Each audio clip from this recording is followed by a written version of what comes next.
मेरे प्रियात्मन, एक मित्र ने पूछा है कि मैं बहुत आलसी हूँ। मेरे तन मन में प्राण में आलस्य भरा हुआ है और ये पहले से ही है। मैं महसूस करता हूँ कि शायद ये बचपन से ही है। ना प्रातः उठने को मन करता है, ना कुछ काम करने को मन करता है। जीवन एक बोझ सा लगता है। क्या ये भगवान ने मेरे ग्रह ऐसे बनाए हैं या कि इसका जिम्मेवार मैं हूँ? ऐसा क्यों होता है मेरे साथ?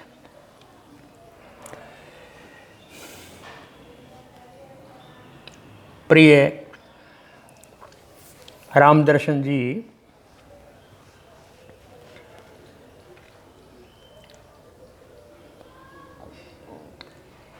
भगवान को या किसी दूसरे को दोष देना किसी भी बात के लिए अपने उत्तरदायित्व को टालना है। जो भी आपके साथ जीवन में हो रहा है उसके सब के लिए उत्तरदायी आप ही हैं। ग्रह भी खराब है तो वो भी आपके ही कर्मों का फल है। किसी और पर न टालें। भगवान को आपसे कोई शत्रुता नहीं है कि आपके साथ वो बुरा व्यवहार करेगा, कि आपका भाग्य खराब लिखेगा। भाग्य तो हमारा कर्म फल है। जैसे कर्म किए हैं वैसे ही फल लगते हैं, उसे भाग्य कहते हैं। इसलिए उत्तरदायी जो हमारे साथ हो रहा है वो हम ही हैं और हमें उस उत्तरदायित्व को स्वीकार करना चाहिए, तभी हम कुछ आगे बढ़ पाएंगे। आप कह रहे हैं मैं बहुत आलसी हूँ पहले से ही और जीवन एक बोझ हो गया है। निश्चित रूप से आलस्य का अर्थ ही यही है कि जीवन तो मिला है लेकिन हम उसका उपयोग नहीं करना चाहते। जीवन अनमोल है। परमात्मा ने अनमोल वस्तु हमें दी है, मनुष्य का जीवन। बड़े भाग्य मानुष तन पावा, सुर दुर्लभ सद ग्रंथन गावा। बड़े भाग्य से मिलता है मनुष्य का तन। कह रहे हैं सुर दुर्लभ, देवताओं को भी दुर्लभ है क्योंकि वहाँ कर्म नहीं होता। सब यही कहते हैं, जन्म जन्म के शुभ कर्मों का होता जब तक मेल नहीं, नर्तन के चोले का पाना बच्चों का कोई खेल नहीं। मनुष्य का तन अनमोल है। ब्रह्मा की सृष्टि में सर्वश्रेष्ठ जीव वो मनुष्य है और हमें वो तन मिला है, हमें वो जीवन मिला है, लेकिन हम जीवन को पहचान नहीं रहे हैं और वो आलस में खो रहे हैं। इसलिए जीवन तो मिला, मनुष्य देह मिली हमें, लेकिन हम उसका उपयोग नहीं करना चाहते। प्रातःकाल सूरज उगता है और सूरज आह्वान करता है हमें, उठो, मैं तुम्हें पुकार रहा हूं, उठो। कल के सारे कर्म में, अनेक तनावों में थक करके तुम सो गए थे। रात को तुम्हें विश्राम मिला है 6 घंटे 7 घंटे का। रात बीत गई है। सूरज कहता है अब मैं आ गया हूँ। प्रकाश की किरणें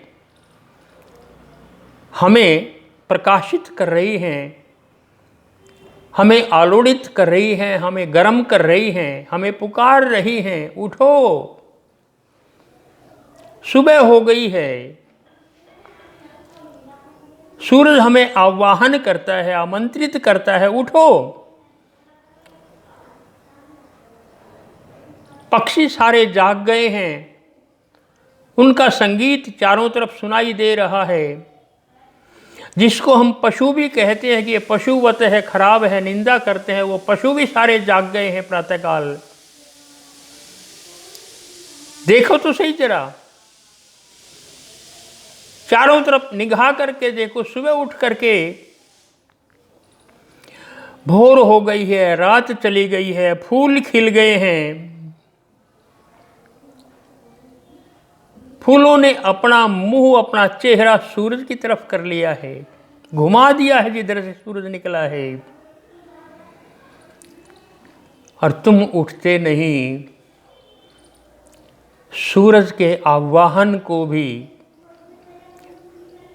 तुम देखते नहीं, तुम सुनते नहीं, और मुर्दे की तरह उसी चारपाई में पड़े हो जैसे रात को पड़े हुए थे। देखो तो सही जरा, हवाएं कौन सी शीतल मंद सुगंध हवाएं प्रारंभ हो गई हैं, वृक्ष जाग गए हैं, वृक्षों के पत्ते हिल रहे हैं, हवाएं साए साए साए साए कर रही हैं। सूरज को देखते ही कली चटक गई हैं, कलियां खिल गई हैं, भंवरे नाच रहे हैं, पक्षी चहचहा रहे हैं, सारी प्रकृति जाग गई है, और तुम चारपाई पर पड़े हो।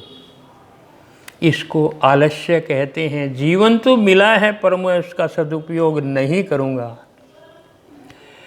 जीवन मिला है पर जीवन मिलने का जो सौभाग्य है, जो सुअवसर है, तुम उसको खो रहे हो।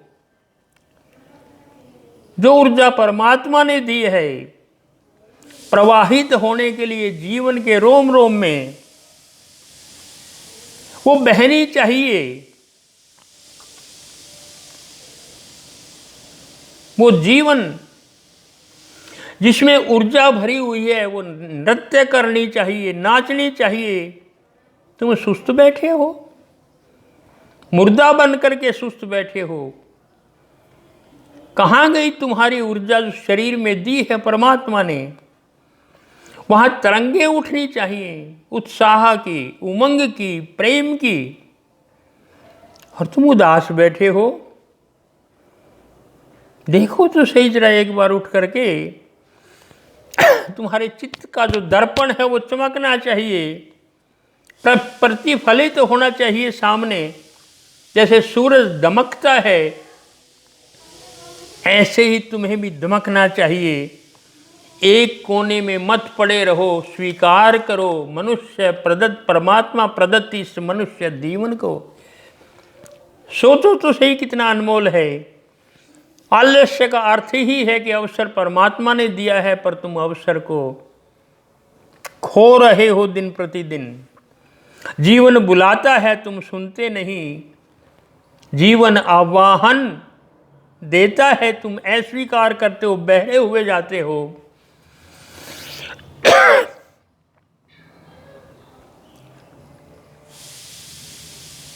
परमात्मा नाराज होता है, तुम उसके दिए हुए जीवन को बर्बाद कर रहे हो। आलस्य कुछ नहीं है, क्रमिक आत्मघात है, आत्महत्या है, धीरे धीरे मरना है। इससे तो एकदम मर जाओ वो अच्छा है। ये धीरे धीरे भी क्या मरना, जियो तो भबक करके जियो, जियो तो दमकते हुए जियो। आग जले भीतर धधक, अंगारों की तरह धधकना चाहिए जीवन को। धधकना तो बहुत दूर, तुम तो धुआं धुआं हुए जा रहे हो। पूरा जीवन धुआं धुआं हो गया है। अंधुआ रहे हो बहुत बुरी तरह।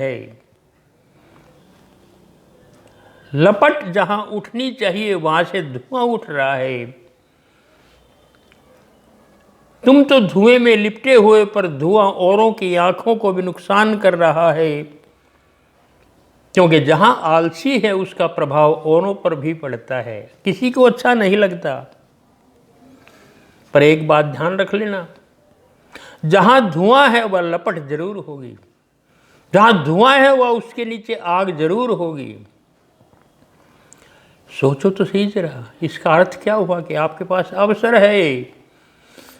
धुआं है तो आग है, उस भीतर की अग्नि को पहचानो, उस भीतर की चेतना को जागृत करो।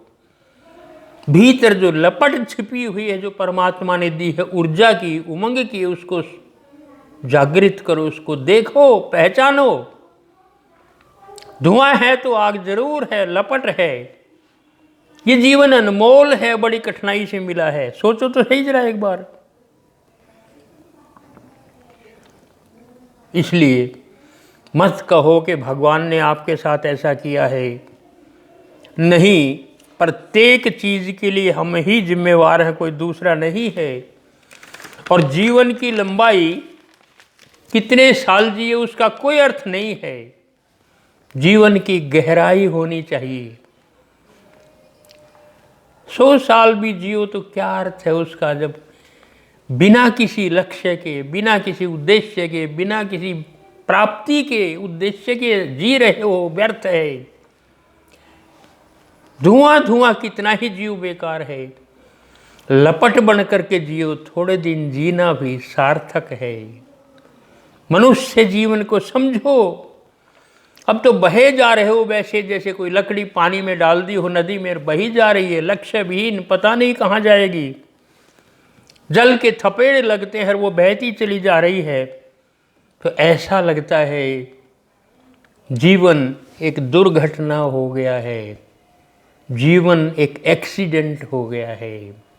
Man is accidental. जीवन दुर्घटना है कोई, लेकिन लगता है ना हमने चाहा था, ना कुछ किया था। क्यों दे दिया भगवान ने हमें जीवन? क्यों पृथ्वी पर भेजा है? बोझ है पृथ्वी पर। किस लिए? मन ही नहीं करता कुछ भी करने को। तो ऐसा एक्सीडेंटल जीवन मनुष्य का धिक्कार के योग्य है। पता ही नहीं मेरा उद्देश्य क्या है, क्या करना है जीवन में, किस लिए आया हूं, क्यों आया हूं, क्यों भेज दिया गया है। कोई रस नहीं, कोई वीणा के तार ध्वनित नहीं हो रहे हैं, कोई समस्वरता नहीं है भीतर जीवन में किसी तरह की भी। बस आ गए, एक्सीडेंट हो गया, एक्सीडेंटल आ गए, पता ही नहीं क्यों, मेरा अस्तित्व क्यों है जीवन का। ऐसा दुर्घटनाग्रस्त जीवन क्या है कि जो मनुष्य को होना चाहिए वो हो नहीं पा रहा है। बीज प्रस्फुटित होना चाहिए, वृक्ष बनना चाहिए, पर बीज सड़ा हुआ पड़ा हुआ है, बीज फूट नहीं रहा है। इसको कहते हैं जो होना चाहिए था, संभावना थी। मानव जीवन ही एक संभावना है। संभावना थी, वो संभावना नष्ट हो गई है। जो होना चाहिए तब हो नहीं रहा, इसी को एक्सीडेंटल कहते हैं। नहीं, संभावना का अर्थ है अभी भी संभावना है, अभी भी। संभावना का अर्थ अभी है बीज आपके पास। अभी जागृत करो, अपनी कर्मठता की, अपने कर्म की खाद पानी उस बीज में डालो और आप पाएंगे बीज निश्चित रूप से अंकुरित होगा। भूल जाओ इस बात को कि भगवान ने ऐसा किया है, भूल जाओ कि मेरे ग्रह खराब होंगे। नहीं, मनुष्य जीवन ही अपने आप में बहुत अनमोल है, किसी और की बात ही नहीं है, कुछ और चाहिए ही नहीं। बस मानव जीवन अद्भुत है। इसमें जो ऊर्जा है उसे समझो पहले। यदि ये समझ जाओगे कि मैं मानव हूं, मैं मनुष्य हूं, सर्वश्रेष्ठ रचना हूं, परमात्मा का दिया हुआ हूं, मैं परमात्मा का उपहार हूं, गिफ्ट हूं, अनमोल गिफ्ट हूं, क्या मैं वैसे ही खो दूंगा इस जीवन को इस आलस में? नहीं, प्रयास करो। करने वालों का नारा होता है, काल करे सो आज कर, आज करे सो अब, पल पल बीता जाए है फिर करेगा कब। आलसी सदा टालता है, कर लेंगे, शाम को कर लेंगे, कल कर लेंगे, हो जाएगा। हो कैसे जाएगा? करोगे तभी तो होगा। क्या कहता है आलसी? आज करना है जो कल कर, कल करना जो परसों। इतनी जल्दी क्या पड़ी है जब जीना है बरसों? जब बरसों जीना है तो आज ही क्यों, कल कर लेंगे, परसों कर लेंगे, क्या जल्दी है, हो जाएगा। क्यों जल्दी करते हो, क्यों शोर मचाते हो? दूसरों को यही कहते रहते हैं आलसी, पड़े पड़े पड़े पड़े कहते हैं। क्या है, हो जाएगा। कुछ भी अपने आप नहीं होता। प्रत्येक पल कर्म करना पड़ता है। संसार में जिनके नाम हैं, जो महान आत्माएं हैं, वो बहुत कर्मठ रहे हैं, बहुत मेहनत की है उन्होंने। तुम वहाँ मत जाओ कि तुम राम कृष्ण बनो, कि तुम विवेकानंद बनो, कि तुम अमुक बनो। मैं वो नहीं कह रहा हूँ, पर इस आलस्य को त्याग दो जो चारों तरफ से घेरे हुए है। तुम्हारे मन में, मस्तिष्क में, तन मन में, रोम रोम में जो घुस गया है, उसे हटाओ। फिर भी कह रहा हूं, धुआं है तो आग जरूर है, संभावना है। उस संभावना को समझो, तुम कुछ बन सकते हो। और मन में संकल्प करो कि हाँ मैं कुछ करूँगा, हाँ मैं कुछ बनूंगा। कोई आलस्य नहीं है। एक बार जबरदस्ती उठ के तो देखो, प्रातः काल जल्दी उठो तो सही, सामने देखो सूरज निकला होगा, तुम्हें बुला रहा है उसकी तरफ। एक बार उठ करके सूरज से आंखें तो मिलाओ। एक बार उठ करके देखो तो सही, पक्षी चहचहा रहे हैं तुम्हारे स्वागत में। तुम उठे हो, तुम्हारे स्वागत में वो गीत गा रहे हैं। ये समझो, एक बार सोचो तो सही जरा। एक बार तो उधर देखो, तुम्हारे घर में, तुम्हारे आंगन में फूल खिले हैं तुम्हारे स्वागत के लिए। तुम्हें देख करके वो फूल मुस्कुरा रहे हैं, तुम्हें देख करके। एक बार तो सोचो कि मेरे लिए फूल खिले हैं, मेरे लिए सूर्य उगा है, ये सारी किरणें मेरे लिए आ रही हैं, मेरे लिए पक्षी गीत गा रहे हैं, ये सारी प्रकृति मेरे लिए नाच रही है। कि एक बार तो कल्पना करके देखा भीतर, और ये गलत नहीं है, मैं सत्य कह रहा हूं। सारी प्रकृति आपके लिए है, एक बार आप सोच करके देखें। भाव की बात है। आप भाव करेंगे मेरा कोई नहीं तो संसार में कोई नहीं, और आप भाव करेंगे सब मेरे हैं, तो ये प्रकृति आपकी है, परमात्मा आपका है। चारों तरफ जो कुछ भी दिखाई दे रहा है आपको, सब कुछ आपका है, आपके स्वागत में है। स्वीकार करें उस स्वागत को, स्वीकार करें उस आह्वान को, स्वीकार करें उस आमंत्रण को।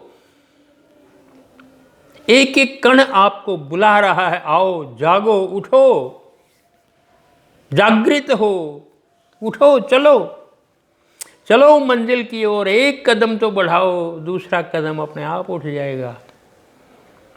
और किसी की प्रतीक्षा नहीं करनी है, अकेला चलो रे, एकला तो चलो।